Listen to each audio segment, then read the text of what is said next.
Shalom, selamat hari Minggu dan selamat beribadah kepada seluruh warga jemaat. Dan selamat datang kepada Bapak Ibu Saudara-saudari yang baru pertama kali beribadah di gereja Jemaat Rantepao. Tuhan memberkati. Penekanan Warta Jemaat Rantepao Minggu 3 Maret 2024. Yang pertama poin 17. Persiapan bersama pelayan dan liturgis ibadah keluarga dilaksanakan pada hari Senin 4 Maret 2024 pukul 16.00 di gedung Gereja Jemaat Rantepao. Pemimpin persiapan bersama yaitu Bapak Pendeta David Tiranda STH. Kemudian poin 19, kebaktian lansia.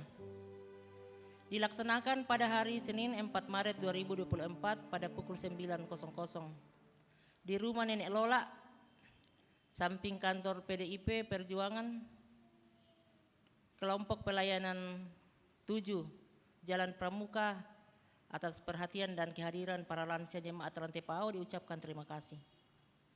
Kemudian poin 21, berita PPGT Jemaat Rantepao. Dalam rangka merealisasi program kerja pengurus PPGT Jemaat Rantepao, maka pengurus PPGT Jemaat Rantepao mengadakan pencarian dana di Jemaat Rantepao pada hari ini Minggu 3 Maret 2024 dalam bentuk aksi lauk dalam setiap jam ibadah hari Minggu. Atas partisipasi Bapak Ibu Saudara-saudari diucapkan terima kasih, Tuhan memberkati. Kemudian poin 22, peneguhan sidi dan baptisan dewasa.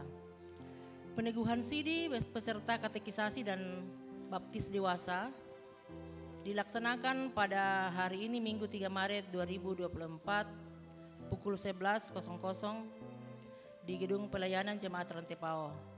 Mohon dukungan doa warga Jemaat Rantepao. Kemudian ada tambahan warta.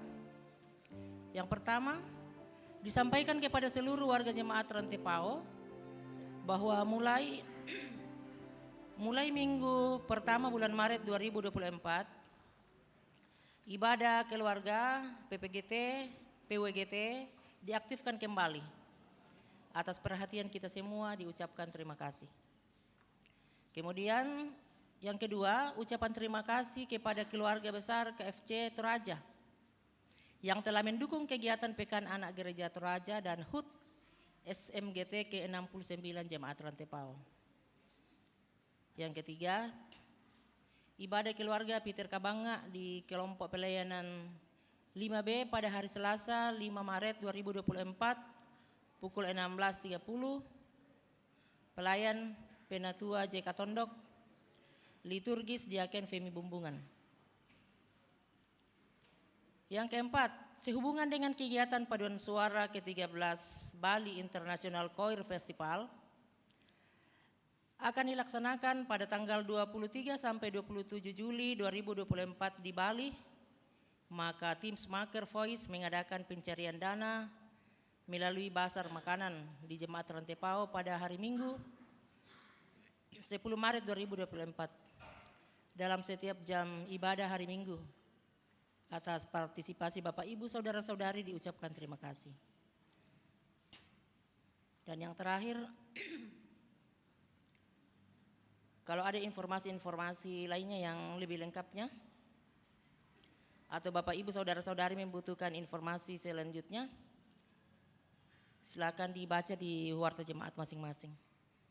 Selamat beribadah, Tuhan memberkati.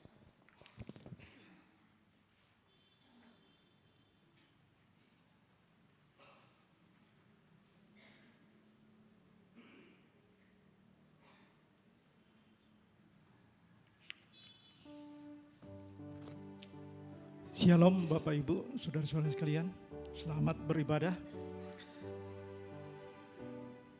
Persiapan, sukacita kita alami bersama, dihimpunkan di rumah Tuhan, menikmati kasih-Nya, merayakan Prapaskah ketiga. Kita mengenang kasih dari masa ke masa, kisah yang mengerikan sekaligus mengharukan.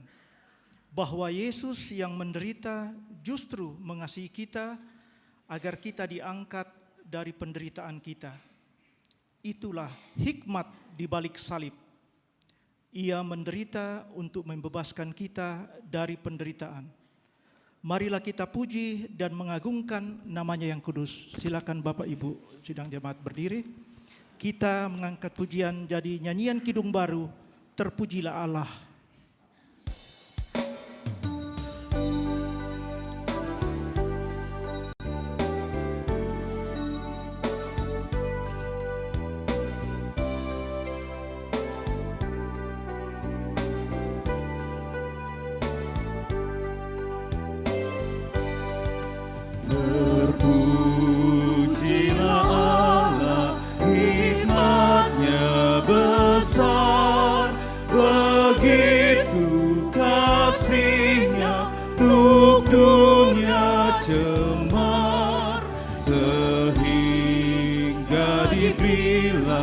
Putranya kudus mengangkat manusia serta menebus.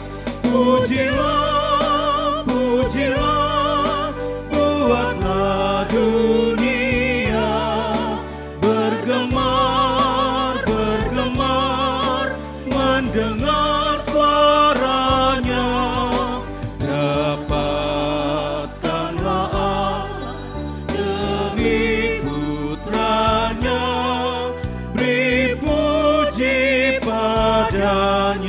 Sebab hikmatnya dan darah anaknya layak menebus mereka yang yakinkan janji kudus.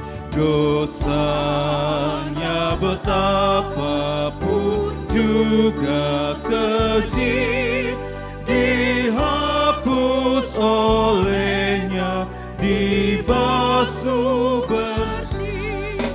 Pujilah, pujilah, buatlah dunia bergemar, bergemar mendengar suaranya. Dapatkanlah Allah demi putranya, beri puji padanya sebab hikmatnya. Ibadah ini berlangsung dalam nama Bapa dan Anak dan Roh Kudus. Amin. Kasih karunia dan damai sejahtera dari Allah Bapa, dari Yesus Kristus dan dari Roh Kudus menyertai saudara. Dan menyertaimu juga. Silakan duduk. Sidang jemaat, kita akan membaca kitab Mazmur 19 secara responsif mulai ayat 1 sampai dengan 14. Mazmur pasal 19 ayat 1 sampai dengan 14. Kemuliaan Tuhan dalam pekerjaan tangannya dan dalam Tauratnya. Untuk pemimpin biduan, Mazmur Daud. Langit menceritakan kemuliaan Allah, dan cakrawala memberitakan pekerjaan tangannya. Hari meneruskan berita itu kepada hari, dan malam menyampaikan pengetahuan itu kepada malam. Tidak ada berita dan tidak ada kata. Suara mereka tidak terdengar. Tetapi gema mereka terpencar ke seluruh dunia. Dan perkataan mereka sampai ke ujung bumi. Ia memasang kemah di langit untuk matahari. Yang keluar bagaikan pengantin laki-laki, yang keluar dari kamarnya girang bagaikan pahlawan yang tidak melakukan perjalanannya. Dari ujung langit ia terbit, dan ia beredar sampai ke ujung yang lain. Tidak ada yang terlindung dari panas sinarnya. Taurat Tuhan itu sempurna. menyegarkan jiwa, Peraturan Tuhan itu teguh. memberikan hikmat kepada orang yang tak berpengalaman, Titah Tuhan itu tepat. menyukakan hati, Perintah Tuhan itu murni. membuat mata bercahaya, Takut akan Tuhan itu suci. tetap ada untuk selamanya, Hukum-hukum Tuhan itu benar. adil semuanya, Lebih indah daripada emas bahkan daripada banyak emas tua, dan lebih manis daripada madu. bahkan daripada madu tetesan dari sarang lebah. Lagi pula hamba-Mu diperingatkan oleh semuanya itu. Dan orang yang berpegang padanya mendapat upah yang besar. Siapakah yang dapat mengetahui kesesatan? Bebaskanlah aku dari apa yang tidak kusadari. Lindungilah hamba-Mu juga terhadap orang yang kurang ajar. Janganlah mereka menguasai aku, Maka aku menjadi tak bercelah. dan bebas dari pelanggaran besar. Kita katakan amin. Menyambut pembacaan kitab, kita menyanyikan Mazmur dari Yamuger 19 ayat yang ketiga.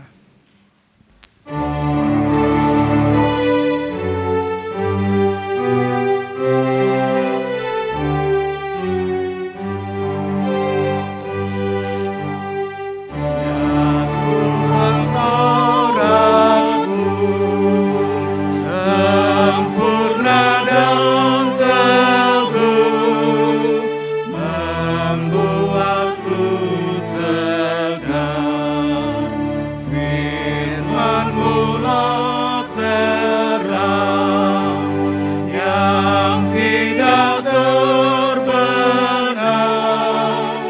Adanya ku gemar, hikmat yang Kau beri, indahnya jauh lebih dari emas permata. Ya hari dunia, oleh firman-Mu lah Engkau cahayakan mata. Sejemput jemaat berdiri, kita mendengar perintah untuk saling mengasihi dari kitab Injil Lukas pasal 6 ayat 27 hingga 28. Tetapi kepada kamu yang mendengarkan aku berkata, kasihilah musuhmu, berbuat baiklah kepada orang yang membenci kamu. Mintalah berkat bagi orang yang mengutuk kamu. Berdoalah bagi orang yang mencaci kamu. Amin.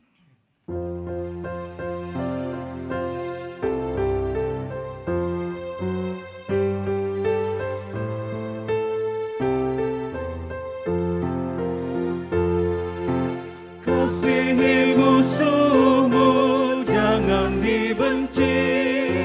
Itu sabda Yesus bagi murid-Nya. Kasihi musuhmu, jangan dibenci. Mari kawan-kawan turut perintah-Nya.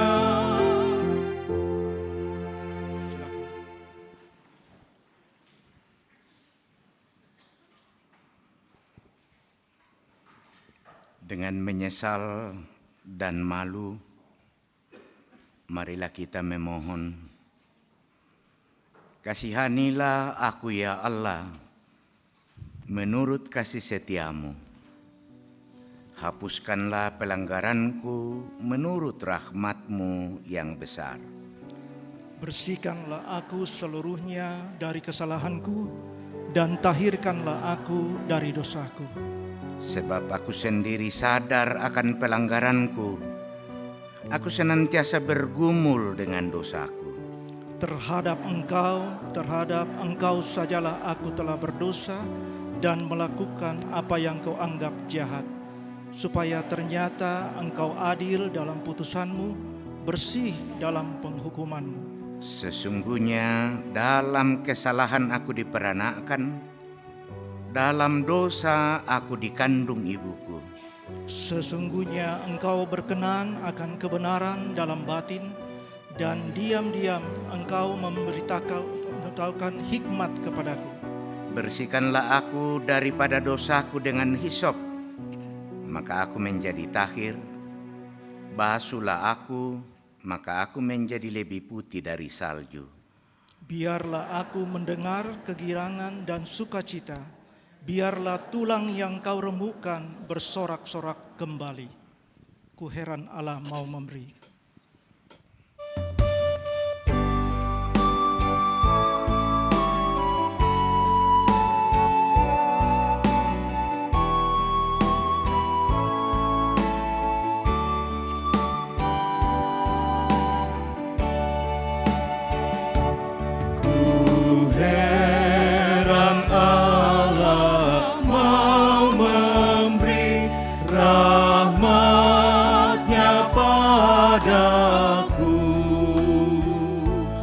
Dan Kristus sudi menebus yang hina bagaiku.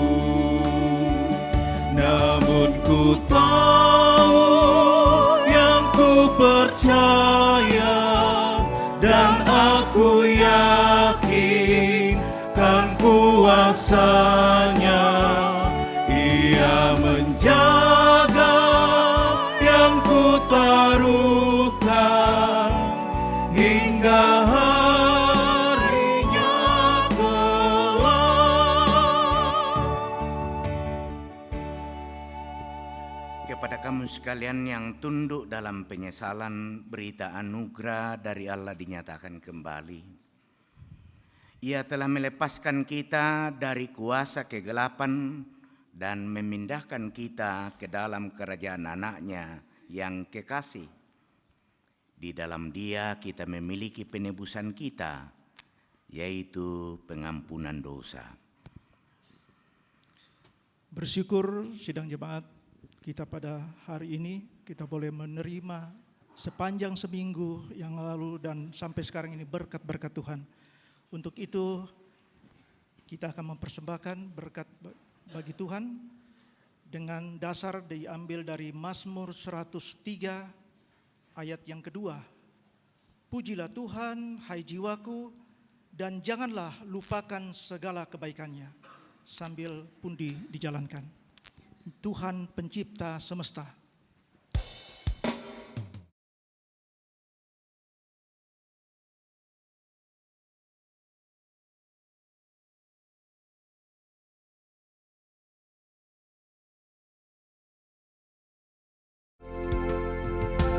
Tuhan pencipta semesta, Kaulah yang maha mulia. Sungguh besar karunia yang Kau beri.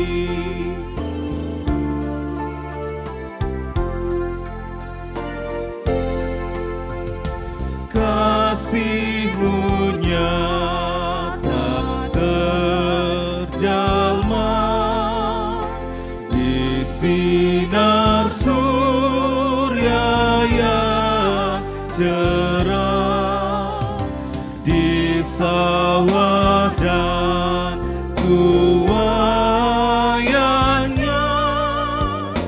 yang Kau beri.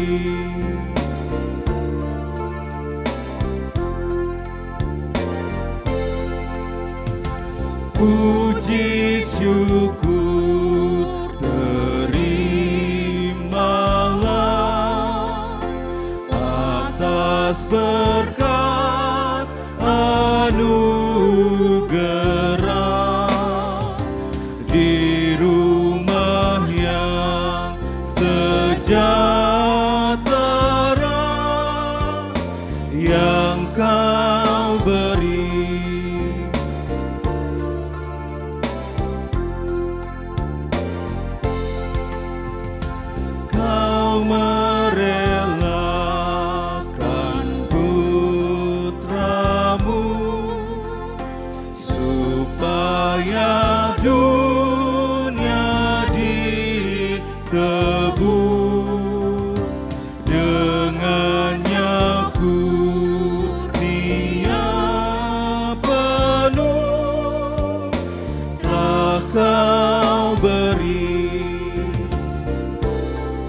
Pundi berjalan, ada natura dari jemaat yang akan kita uangkan bersama untuk gedung pelayanan.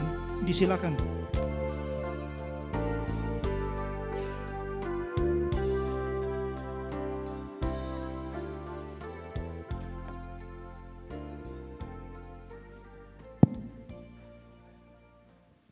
Iya, Bapak Ibu, saudara-saudara sekalian, kekasih Tuhan. Ada persembahan natura dari anggota jemaat untuk gedung pelayanan jemaat Rantepao. Silakan, manggis ini. Orang yang suka makan obat, makan ini supaya itu penawar racun. Tidak ada. Mungkin orang tidak mau manggis dulu, yang lain dulu. Ya, ini durian. Oh, 500 dari orang tua kita, Pak Sambo. 500.000. 1 kali, 2 kali, 3 kali. Kasih di sini Pak, supaya jangan bau. Ambil. Ya. Supaya jangan bau itu. Nah, ini markisah. Ayo. Tidak ada. 100.000. 1 kali, 2 kali, 200. 2 kali, 3 kali. 200.000. Ibu ya. Oke. 200.000. Ah, ini manggis tadi ini. Ibu yang 100 tadi mau? 100, oke. Ya 100, 3 kali. Ya, terima kasih Bapak Ibu, saudara-saudara sekalian. Tuhan memberkati.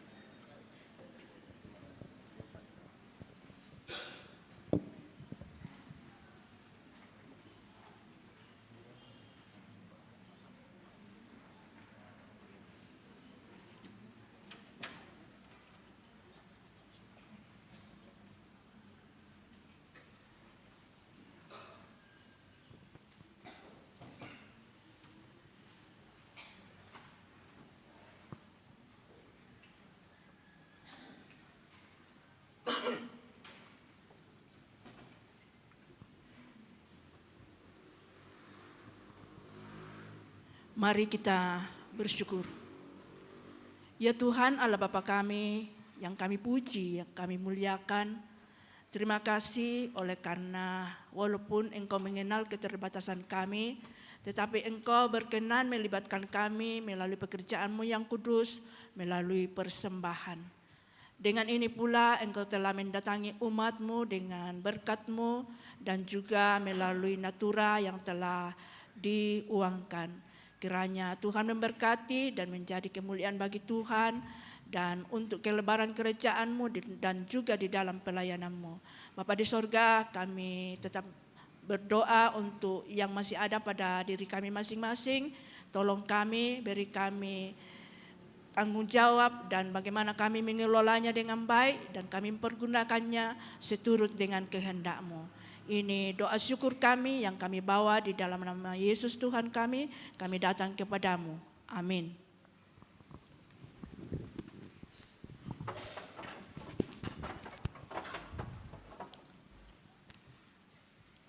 Pakailah seluruh hidupmu, pelengkap Kidung Jemaat Pujian 153, ayat yang ketiga.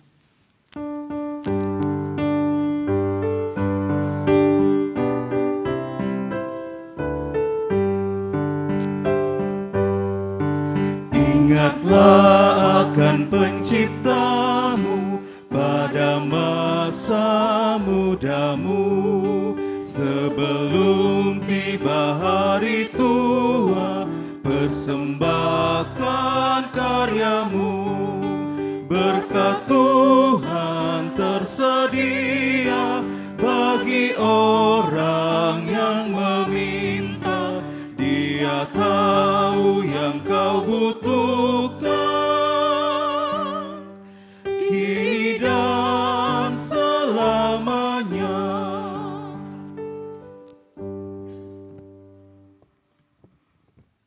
Kita akan membaca, merenungkan firman Tuhan.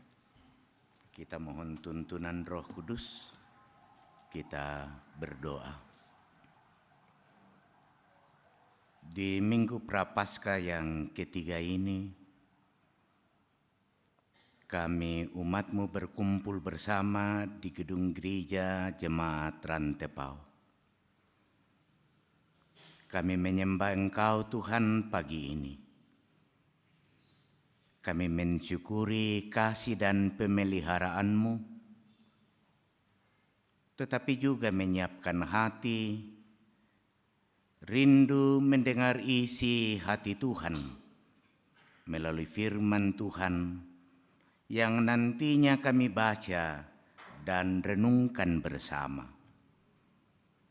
Ya Roh Kudus, tolong kami semua, biarlah firman-Mu yang kedengaran kepada kami pagi ini, pesan-pesannya tersampaikan dengan baik, mengokohkan iman dan pengharapan kami. Di dalam Kristus kami berdoa dan bersyukur. Amin. Bapak Ibu Saudara-saudara yang terkasih dalam Tuhan, pembacaan kita yang pertama dari kitab Keluaran 20 ayat pertama hingga ayat yang ke-17.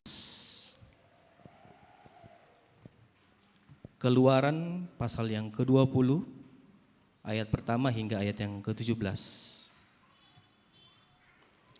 Ke-10 firman. Lalu Allah mengucapkan segala firman ini, Akulah Tuhan Allahmu yang membawa engkau keluar dari tanah Mesir, dari tempat perbudakan. Jangan ada padamu Allah lain di hadapanku. Jangan membuat bagimu patung yang menyerupai apapun yang ada di langit, di atas, atau yang ada di bawah bumi, atau yang ada di dalam air di bawah bumi. Jangan sujud menyembah kepadanya atau beribadah kepadanya, sebab Aku Tuhan Allahmu adalah Allah yang cemburu, yang membalaskan kesalahan bapa kepada anak-anaknya, kepada keturunan yang ketiga dan keempat dari orang yang membenci aku. Tetapi aku menunjukkan kasih setia kepada beribu-ribu orang, yaitu mereka yang mengasihi aku dan yang berpegang pada perintah-perintahku. Jangan menyebut nama Tuhan Allahmu dengan sembarangan, sebab Tuhan akan memandang bersalah orang yang menyebut namanya dengan sembarangan. Ingatlah dan kuduskanlah hari Sabat. 6 hari lamanya engkau akan bekerja dan melakukan segala pekerjaanmu. Tetapi hari ke-7 adalah hari Sabat Tuhan Allahmu, maka jangan melakukan sesuatu pekerjaan, engkau atau anakmu laki-laki, atau anakmu perempuan, atau hambamu laki-laki, atau hambamu perempuan, atau hewanmu, atau orang asing yang di tempat kediamanmu. Sebab 6 hari lamanya Tuhan menjadikan langit dan bumi, laut dan segala isinya, dan Ia berhenti pada hari ke-7. Itulah sebabnya Tuhan memberkati hari Sabat dan menguduskannya. Hormatilah ayahmu dan ibumu, supaya lanjut umurmu di tanah yang diberikan Tuhan Allahmu kepadamu. Jangan membunuh, jangan berzina, jangan mencuri, jangan mengucapkan saksi dusta tentang sesamamu, jangan mengingini rumah sesamamu, jangan mengingini istrinya atau hambanya laki-laki, atau hambanya perempuan, atau lembunya, atau keledainya, atau apapun yang dipunyai sesamamu. Amin. Bahagian firman Tuhan yang kedua dari 1 Korintus pasal 1 ayat 18 sampai ayatnya yang ke-25. 1 Korintus pasal 1 ayat 18 sampai ayatnya yang ke-25. Firman Tuhan. Hikmat Allah dan hikmat manusia. Sebab pemberitaan tentang salib memang adalah kebodohan bagi mereka yang akan binasa, tetapi bagi kita yang diselamatkan, pemberitaan itu adalah kekuatan Allah, karena ada tertulis, Aku akan membinasakan hikmat orang-orang berhikmat, dan kearifan orang-orang bijak akan kulenyapkan. Di manakah orang yang berhikmat? Di manakah ahli Taurat? Di manakah pembantah dari dunia ini? Bukankah Allah telah membuat hikmat dunia ini menjadi kebodohan? Oleh karena dunia dalam hikmat Allah tidak mengenal Allah oleh hikmatnya, maka Allah berkenan menyelamatkan mereka yang percaya oleh kebodohan pemberitaan Injil. Orang-orang Yahudi menghendaki tanda dan orang-orang Yunani mencari hikmat. Tetapi kami memberitakan Kristus yang disalibkan, untuk orang-orang Yahudi suatu batu sandungan, dan untuk orang-orang bukan Yahudi suatu kebodohan. Tetapi untuk mereka yang dipanggil, baik orang Yahudi maupun orang bukan Yahudi, Kristus adalah kekuatan Allah dan hikmat Allah. Sebab yang bodoh dari Allah lebih besar hikmatnya daripada manusia, dan yang lemah dari Allah lebih kuat daripada manusia. Amin. Firman Tuhan. Haleluya. Hosiana, Hosiana, Hosiana, Hosiana, Hosiana, Hosiana, Hosiana. Kitab Injil Yohanes pasal 2 ayat 13 hingga ayat yang ke-21 oleh Lembaga Alkitab Indonesia memberi judul Yesus Menyucikan Bait Allah. Ketika hari raya Paskah orang Yahudi sudah dekat, Yesus berangkat ke Yerusalem. Dalam bait suci didapatinya pedagang-pedagang lembu, kambing domba, dan merpati, dan penukar-penukar uang duduk di situ. Ia membuat cambuk dari tali lalu mengusir mereka semua dari bait suci dengan semua kambing domba dan lembu mereka. Uang penukar-penukar dihamburkannya ke tanah dan meja-meja mereka dibalikkannya. Kepada pedagang-pedagang merpati ia berkata, "Ambil semuanya ini dari sini. Jangan kamu membuat rumah Bapakku menjadi tempat berjualan." Maka teringatlah murid-muridnya bahwa ada tertulis, "Cinta untuk rumahmu menghanguskan aku." Orang-orang Yahudi menantang Yesus, katanya, "Tanda apakah dapat engkau tunjukkan kepada kami bahwa engkau berhak bertindak demikian?" Jawab Yesus kepada mereka, "Rombak bait Allah ini dan dalam 3 hari aku akan mendirikannya kembali." Lalu kata orang Yahudi kepadanya, 46 tahun orang mendirikan bait Allah ini, dan engkau dapat membangunnya dalam 3 hari. Tetapi yang dimaksudkannya dengan bait Allah ialah tubuhnya sendiri. Demikian firman Tuhan. Kures sumanga puang.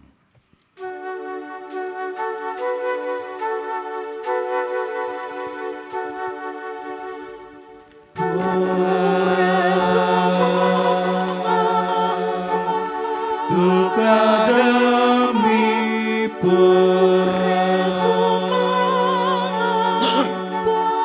duka demi kure sumanga puang. Silakan duduk.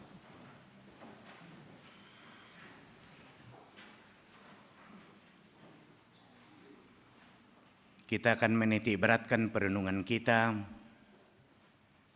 dari bacaan kita yang kedua, pertama Korintus pasal 1 ayat 18 hingga ayat yang ke-25. dalam satu pokok hikmat di balik salib. Tentu pertanyaan penting atas tema ini, hikmat seperti apa di balik salib itu? Bukankah salib itu adalah tanda kekalahan? Bukankah salib itu adalah tanda penderitaan, bahkan kematian? Lalu, seperti apa hikmat di balik salib itu? Saudara-saudara, bagi orang Yahudi dan Yunani, salib itu adalah sebuah kebodohan. Mereka beranggapan bahwa ketaatan kepada hukum Taurat adalah harga untuk mendapatkan anugerah Allah. Bagi mereka, ketaatan kepada Taurat adalah harga yang harus dibayar untuk mendapatkan kasih Allah.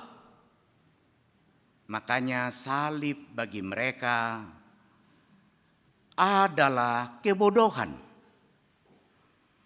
Keselamatan itu hanya diperoleh oleh manusia kalau manusia itu taat melaksanakan tuntutan Tuhan melalui hukum Taurat.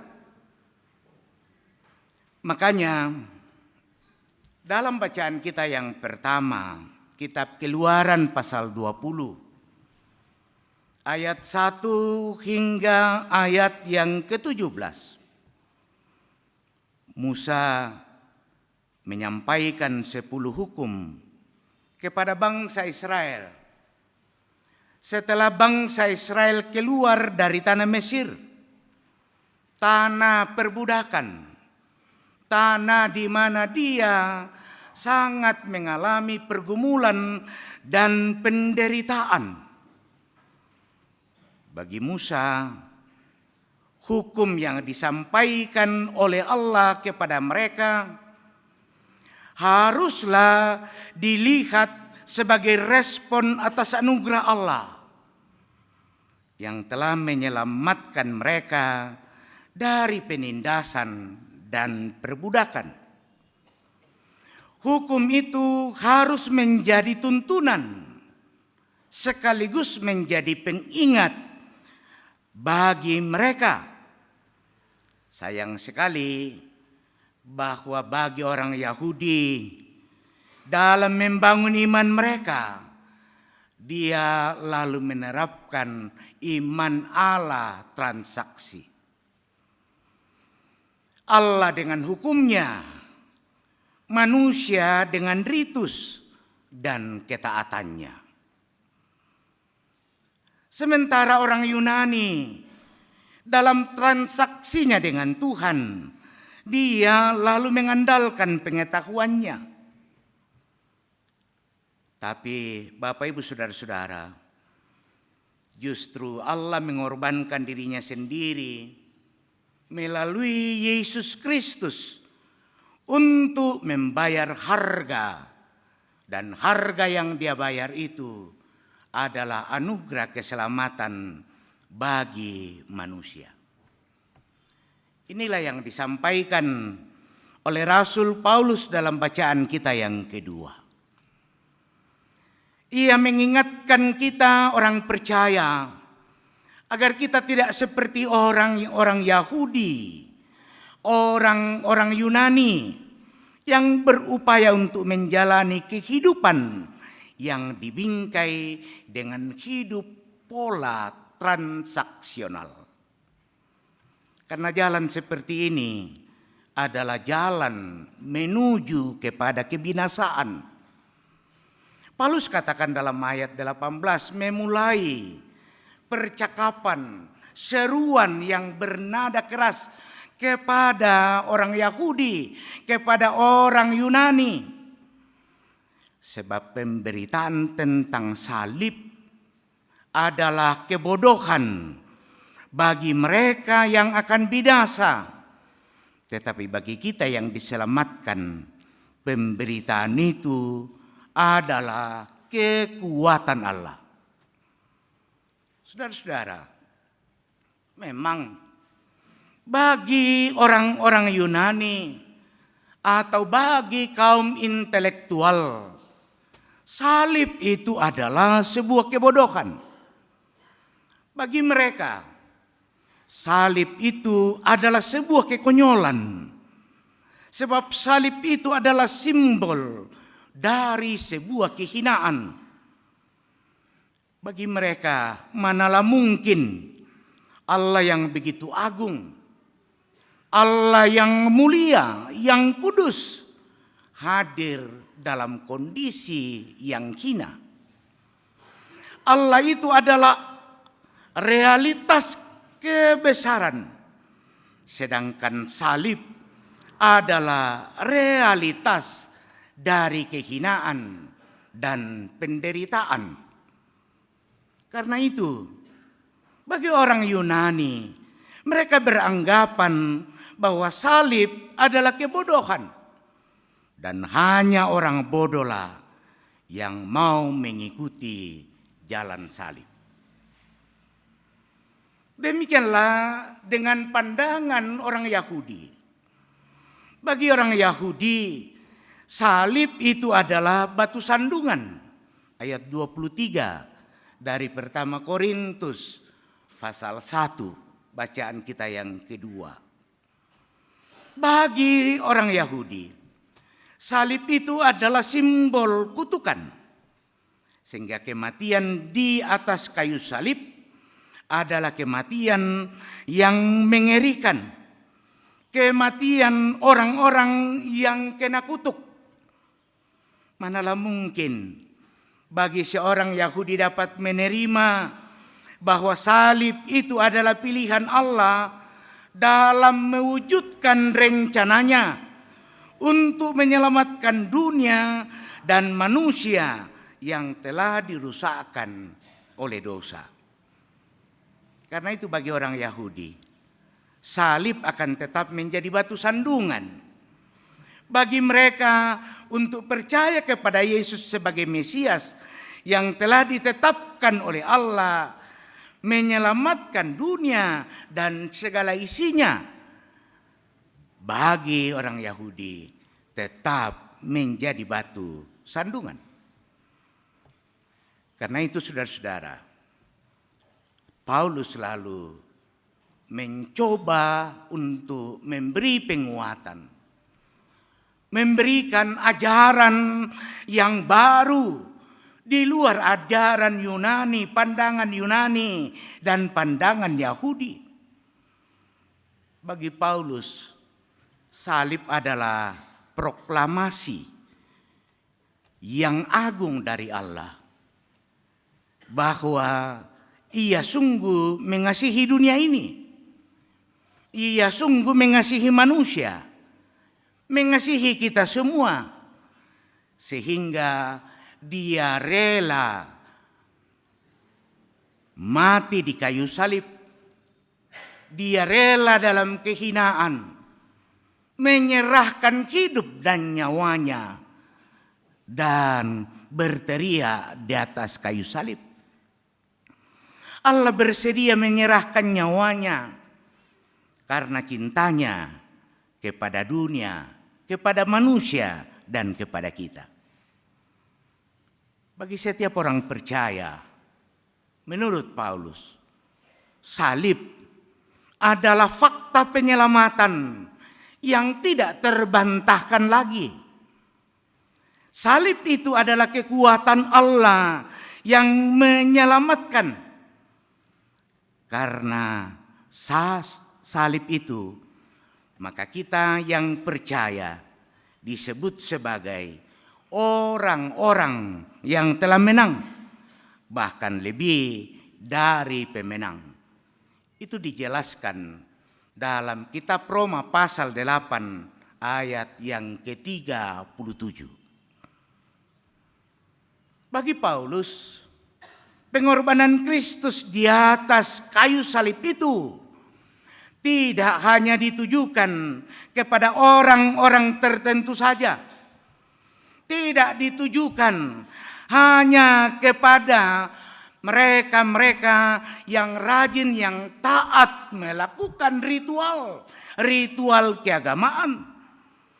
Tetapi pengorbanan Kristus di atas kayu salib itu ditujukan kepada semua manusia.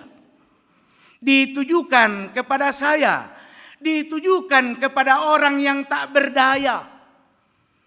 Tidak hanya kepada orang-orang yang memiliki atau yang setia memberi persembahan, tetapi kasih-Nya, anugerah-Nya untuk dunia ini. Anugerah-Nya diperuntukkan bagi dunia ini. Allah yang mati di kayu salib bukanlah Allah yang bertransaksional dengan siapapun, dengan orang per orang, dengan dunia. Kasih-Nya tulus dan kasih-Nya tanpa pamrih. Bapak dan Ibu, pertanyaannya adalah sikap hidup seperti apa yang harus kita kembangkan untuk tetap menikmati hikmat di balik salib itu. Paling tidak ada dua hal. Yang pertama, bersandar pada kekuatan salib Kristus sebagai anugerah, bukan bersandar pada ketaatan, kesetiaan, dan ritus-ritus keagamaan. Paham yang banyak berkembang akhir-akhir ini, saudara-saudara, adalah tapi risan-risan apa malema gereja belan na buda bang tu dosa. Paham yang banyak berkembang akhir-akhir ini, saudara-saudara, adalah yang naden buda persembahanta tibungka tu berkat lako kita. Paham yang banyak berkembang akhir-akhir ini, saudara-saudara, adalah ketika orang itu rajin dan lain sebagainya, orang itu bebas dari masalah.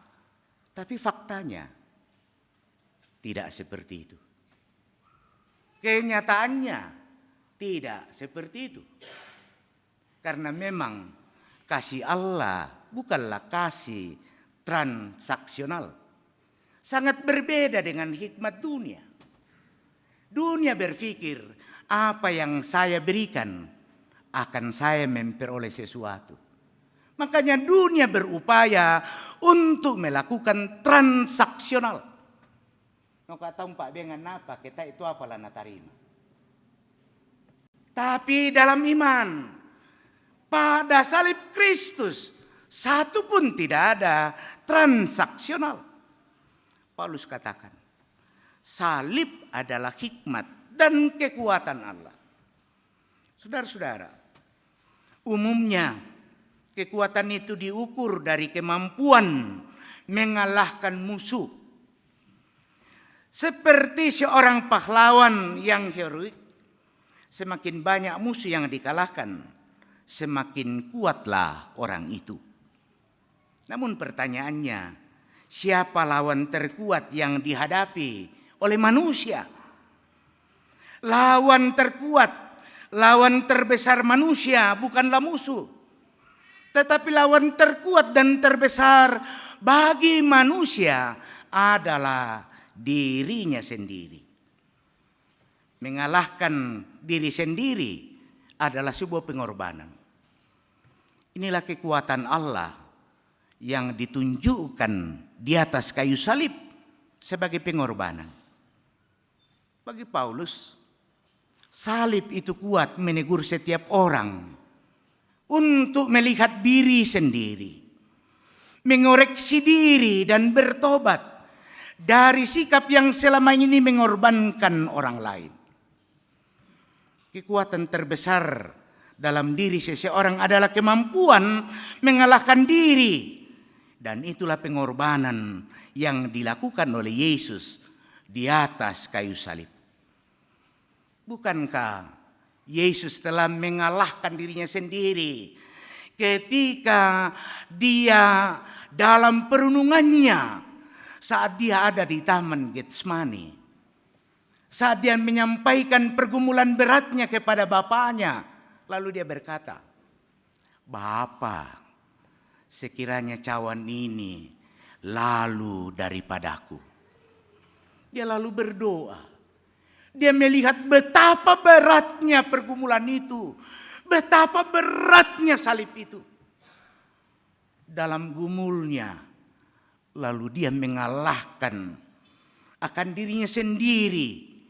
Dia percaya kepada Bapaknya, seutuhnya kepada Bapa.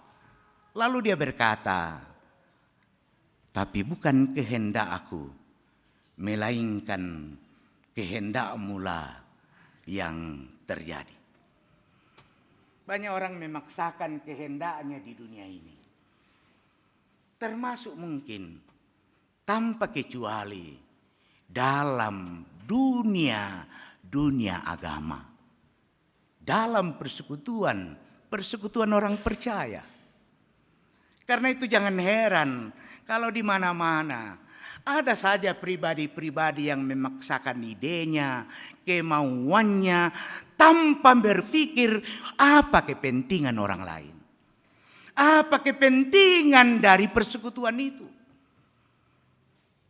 Salib mengajarkan kita bahwa seharusnya hikmat yang harus kita kembangkan adalah bersandar dan berserah seutuhnya ke dalam kuasa dan anugerah Allah.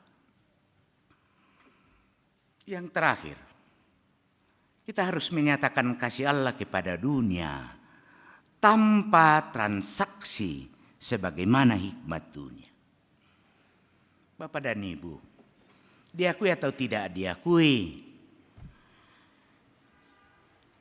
dunia di mana kita hidup, persoalan transaksi ini telah merasuki sendi-sendi kehidupan kita umat manusia, termasuk sendi-sendi kehidupan agama-agama yang ada di dunia ini.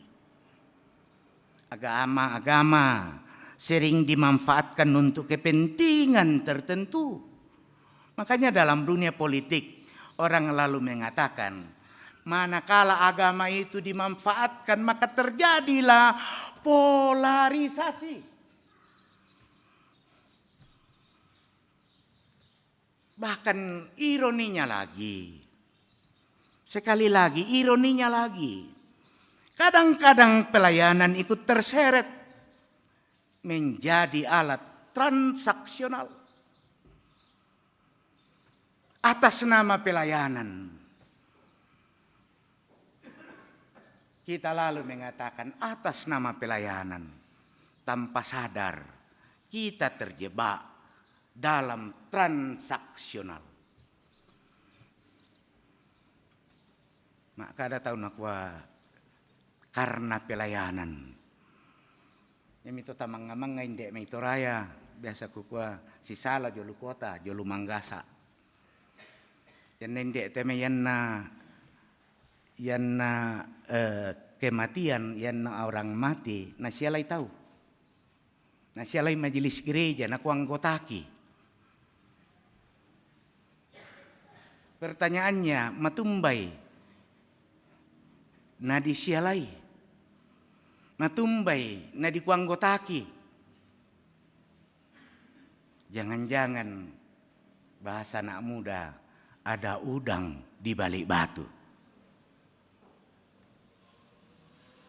Sebab adik wabu bang demanya persembahan na tae na lambi iki. Emito na tak biasa tak nama siri tu kita majelis gereja pandita usia lain. Dikuanggotaki kami itu. Karena kita sudah terjebak masuk ke dalam persoalan transaksional. Kita bisa menguji pelayanan-pelayanan yang kita lakukan. Apakah pelayanan itu tulus? Atau jangan-jangan dia sudah berbau transaksional? Besok pokada-kada kukua waktu mau ta evaluasi, misalnya ibadah keluarga, waktu mau dievaluasi. Yang tiap bulan nalambi tahu tu ibadah keluarga. Ada sukacita? Ada? Bagi saya no. Sudah banyak orang keberatan Bapak Ibu. Nah si lambi bang mibengkan ni ibadah keluarga. Akhirnya apa? Banyak orang karena sudah menjadi beban, dipasi gabung-gabung min-mintu na. Dipasi gabung ibadah keluarga, ibadah PWGT. Ibadah keluarga, ibadah PKB. Mengapa? Ini yang perlu diuji, dikaji. Jangan-jangan yang ada dalam pikiran kita, semakin banyak ibadah, semakin banyak persembahan. Dan ini yang saya katakan, transaksional. Padahal yang benar adalah ketika kita melakukan pelayanan, dampak atau efek pelayanan membuat orang bersukacita, memberi persembahan syukur, itu yang namanya dampak atau efek pelayanan. Jadi tak yang direken dulu, dampaknya itu direken. Saya percaya ini menjadi waktu perenungan kita pada minggu-minggu Prapaskah.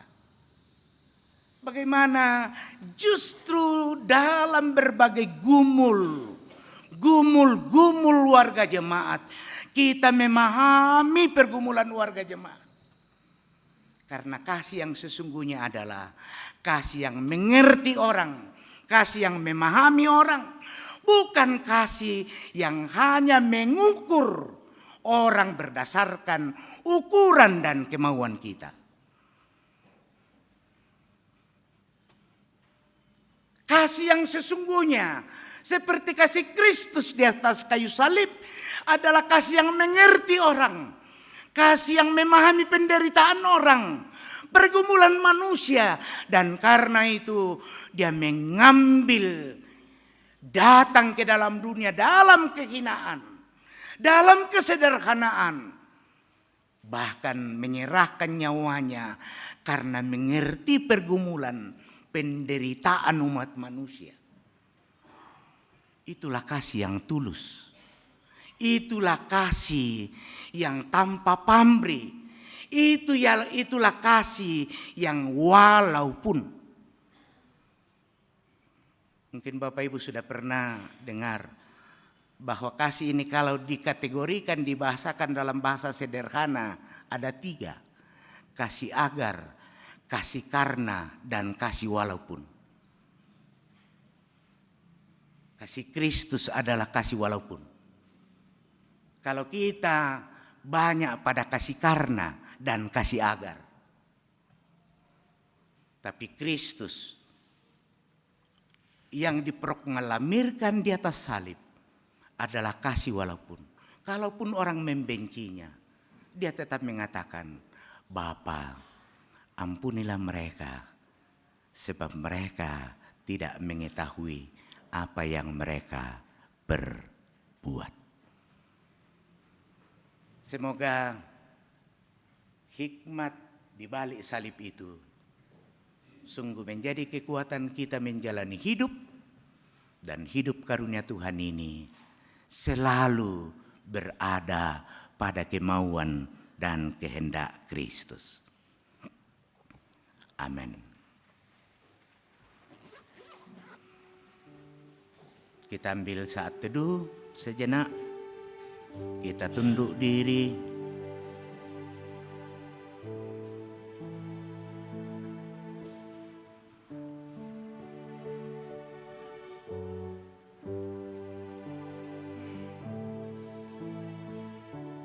Semoga melalui tuntunan dan kuat kuasa Roh Kudus, kita selalu diperlengkapi untuk memahami, mengerti, dan menghidupi hikmat di balik salib. Amin. Persembahan pujian dari Bapak Pendeta Emeritus Dr. J.K. Parantean.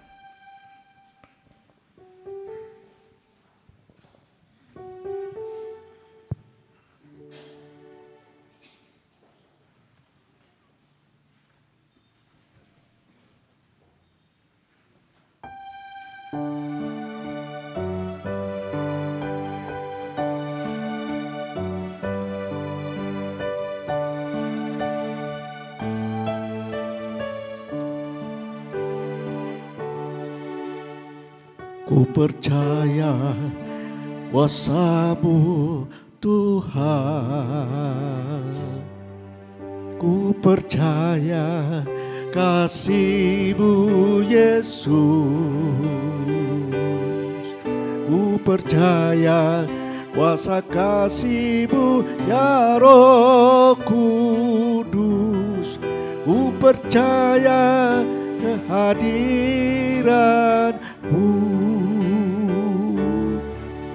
Ku percaya kuasa-Mu Tuhan, ku percaya kasih-Mu Yesus, ku percaya kuasa kasih-Mu ya Roh Kudus, ku percaya kehadiran-Mu. Curahkanlah kuasa-Mu Tuhan, mujizat terjadi di tempat ini. Curahkanlah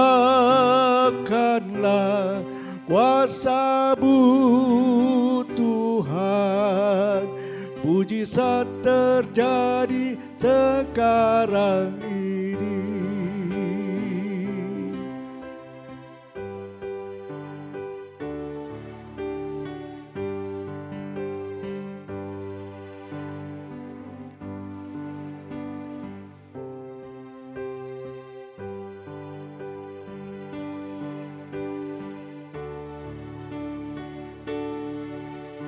Ku percaya kuasa-Mu Tuhan,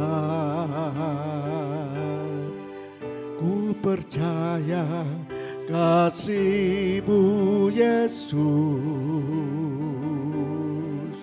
ku percaya kuasa kasih-Mu ya Roh Kudus, ku percaya kehadiran-Mu.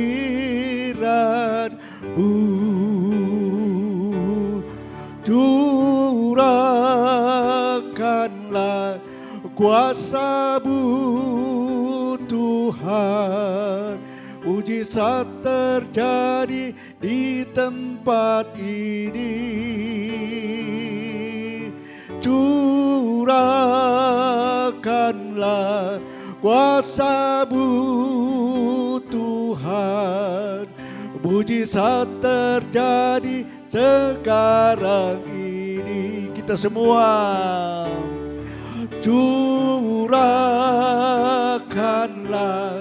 kuasa-Mu Tuhan, mujizat terjadi di tempat ini. Curahkanlah kuasa-Mu Tuhan, mujizat terjadi sekarang ini. Terima kasih.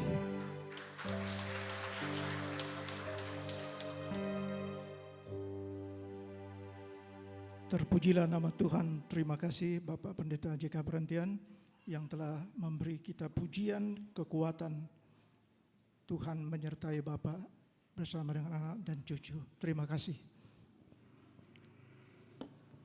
Mari kita naikkan syafaat kita. Kita berdoa. Ya Tuhan, kiranya Roh Kudus-Mu menolong kami agar sungguh hikmat di balik salib itu menjadi kekuatan kami menjalani hidup karunia-Mu. Bersama dengan jemaat-Mu, jemaat Rantepao, dalam syafaat ini kami bersyukur untuk kasih dan pemeliharaan Tuhan yang sudah kami alami 1 minggu lamanya. Tuhan sudah menolong kami, menyatakan cinta kasih yang tulus, yang tanpa pamrih untuk kami anak-anak-Mu. Banyak di antara kami yang menikmati cinta kasih Allah melalui pertambahan usia, kesuksesan dalam usaha pekerjaan, keberhasilan dalam perjuangan, dan juga keberhasilan anak-anak kami. Di antara juga ada yang menikmatinya melalui kesembuhan, bahkan berkat-berkat Tuhan yang lain yang tidak terkatakan oleh kami. Kami bersyukur untuk semua itu. Biarlah dengan kasih-Mu yang kami sudah nikmati, akan semakin mengokohkan iman pengharapan kami untuk melangkah 1 minggu ke depan, bahkan di sepanjang kehidupan yang Tuhan masih anugerahkan. Bahwa tanpa Tuhan, kami tidak tahu bagaimana hidup ini. Tanpa Tuhan, pekerjaan, usaha, perjuangan kami, tentulah kami tidak mengetahuinya, bagaimana jadinya. Tapi kami percaya di dalam dan bersama Kristus. Ketika Kristus selalu menuntun, memelihara kami, mendahului kami, kami sangat yakin Kristus akan mengatur dan merancangkan yang terbaik bagi hidup, bagi keluarga kami, bagi anak-anak kami. Ya Tuhan, dalam syafaat ini kami mengingat warga jemaat-Mu yang sedang bergumul karena sakit. Ada yang dirawat di rumah, ada yang dirawat di rumah sakit. Kami mengingat Bapak D. Onial Lolinggi, Dr. Jeniati Bandaso, Bapak Eliezer, Ibu Marta Lobo, Ibu Maria Saryang, Ibu Penatua Neni Rido, Ibu Magdalena Dalima, Bapak Lukas Gulung, Ibu Ludia Kombong, Bapak Paulus Balatan, Opa Dea, Anak Riksi, Bapak Inyoman Wenten, Ibu Patongloan, juga Ibu Polina Sanda. Tuhan, Engkau kiranya mendengarkan doa-doa mereka, memberkati perjuangan-perjuangan dalam rangka memperoleh kekuatan dan kesembuhan. Kami berdoa bagi warga jemaat yang sudah tidak kuat lagi untuk menikmati persekutuan, untuk bergereja. Tuhan mengenal mereka satu persatu, mengenal keterbatasan dan kondisi-kondisi fisik. Kami berdoa bagi lansia, berdoa bagi anak yatim piatu, janda, duda, serta warga jemaat yang memiliki atau yang berkebutuhan khusus, Tuhan kiranya mendengarkan doa-doa kami. Kami berdoa bagi warga jemaat-Mu yang berduka cita. Kami mengingat keluarga almarhumah Ibu Elizabeth, mertua dari Bapak Daud Sambo, yang rencana dimakamkan tanggal 9 Maret 2024 di Palopo. Juga keluarga almarhum Martin Luther Elo, mertua dari Bapak Pendeta Asang, yang rencana dimakamkan minggu depan. Oh Tuhan, hiburkanlah keluarga-keluarga kami. Mereka sungguh membutuhkan kekuatan penghiburan daripada-Mu. Ya Bapa, kami berdoa dan bersyukur untuk peneguhan sidi baptis dewasa yang akan dilaksanakan hari ini di Jemaat Rantepao dalam ibadah jam 11. Tuhan, berkatilah anak-anak kami yang akan menerima peneguhan sidi dan baptis dewasa. Kami berdoa untuk pembangunan gedung pelayanan Jemaat Rantepao. Berkati panitia, berkati kami warga jemaat, berkati seluruh orang yang memiliki kepedulian, yang ingin berpartisipasi melalui pembangunan gedung pelayanan ini. Kami berdoa untuk proses pemilihan umum, pemilihan presiden dan wakil presiden, pemilihan DPD, pemilihan DPR RI, DPRD provinsi, kabupaten kota dalam proses penghitungan yang sedang berlangsung di kabupaten hingga nantinya di KPU pusat. Tuhan kiranya memberkati akan pesta demokrasi yang berlangsung di negara kami. Kepada mereka-mereka yang Tuhan perkenan untuk dipakai oleh Allah menjadi wakil rakyat, baik di daerah kami, di Kabupaten Toraja Utara ini, di Provinsi Sulawesi Selatan, di negara Republik Indonesia, juga sebagai DPD, Presiden dan Wakil Presiden.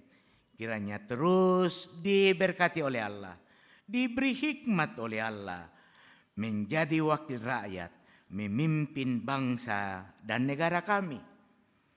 Kami pun percaya bahwa Allah tidak akan pernah meninggalkan bagi kekasih-kekasih kami, saudara-saudara kami yang belum punya kesempatan untuk dipakai Tuhan dalam dunia politik. Kami tahu segala rencana dan rancangan-Mu Tuhan indah bagi setiap manusia.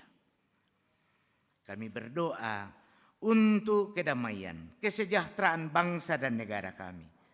Kami berdoa untuk gereja, kami berdoa untuk pemerintah, kami berdoa untuk TNI Polri, untuk para pendidik, guru, orang-orang yang bertugas di dunia kesehatan, bahkan setiap manusia. Tuhan memberkati mereka. Ya Bapa, sekiranya ada kerinduan-kerinduan dari setiap kami yang ingin kami sampaikan pribadi, lepas pribadi kepada Tuhan. Dalam syafaat ini kami mohon, dengarkanlah doa jemaat-Mu.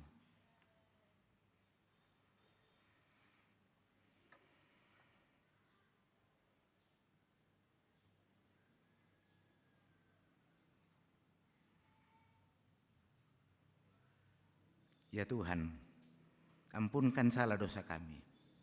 Dengarkan kami berdoa di dalam nama Yesus Tuhan kami yang telah mengajar kami berdoa demikian. Bapa kami yang di sorga, dikuduskanlah nama-Mu, datanglah kerajaan-Mu, jadilah kehendak-Mu di bumi seperti di sorga. Berikanlah kami pada hari ini makanan kami yang secukupnya, Dan ampunilah kami akan kesalahan kami, seperti kami juga mengampuni orang yang bersalah kepada kami. Dan janganlah membawa kami ke dalam pencobaan, tapi lepaskanlah kami daripada yang jahat.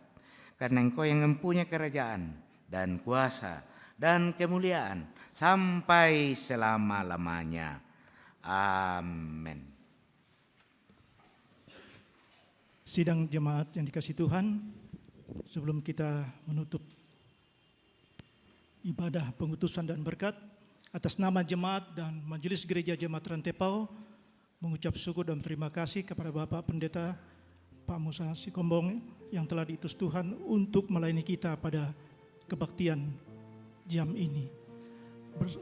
Jemaat mengucapkan sehat selalu bersama keluarga dan dalam pelayanan Bapak selanjutnya. Terima kasih. Mari Bapak sidang jemaat kita bangkit berdiri. Bapak Ibu, dengarkanlah petunjuk hidup baru. Sebab pemberitaan tentang salib memang adalah kebodohan bagi mereka yang akan binasa. Tetapi bagi kita yang diselamatkan, pemberitaan itu adalah kekuatan Allah. Pada kaki salib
Lakukanlah firman Tuhan yang kamu dengarkan.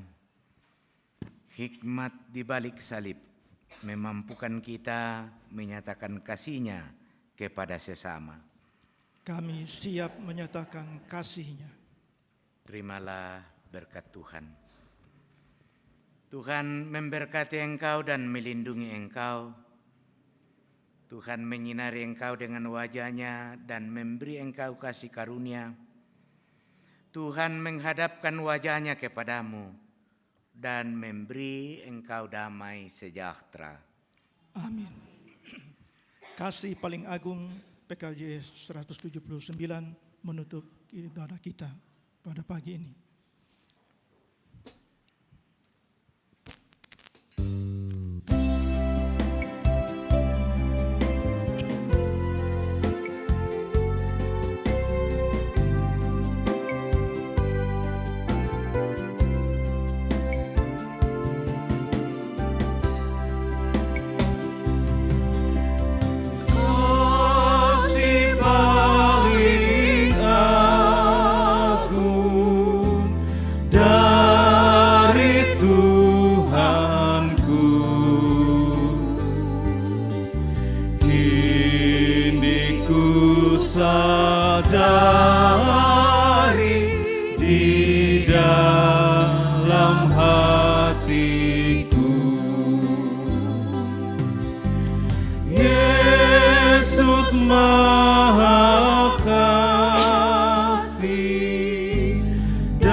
Dirinya agar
Sidang jemaat, terima kasih untuk ketenangan kita bersama.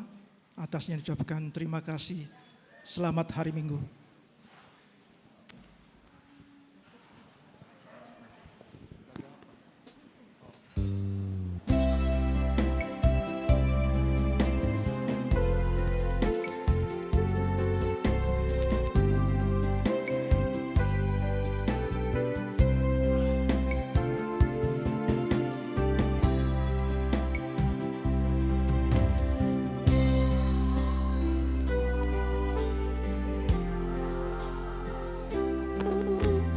Dari Tuhanku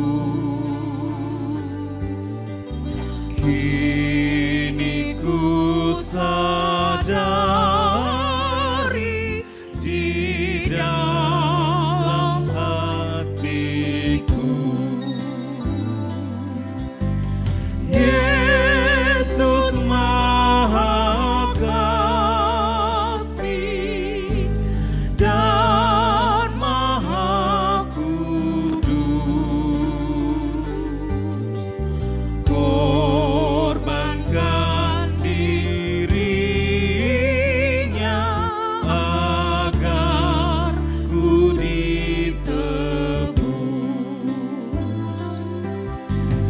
Dia menaklukkan maut dan dosaku. Dia memberikan segalanya untukku.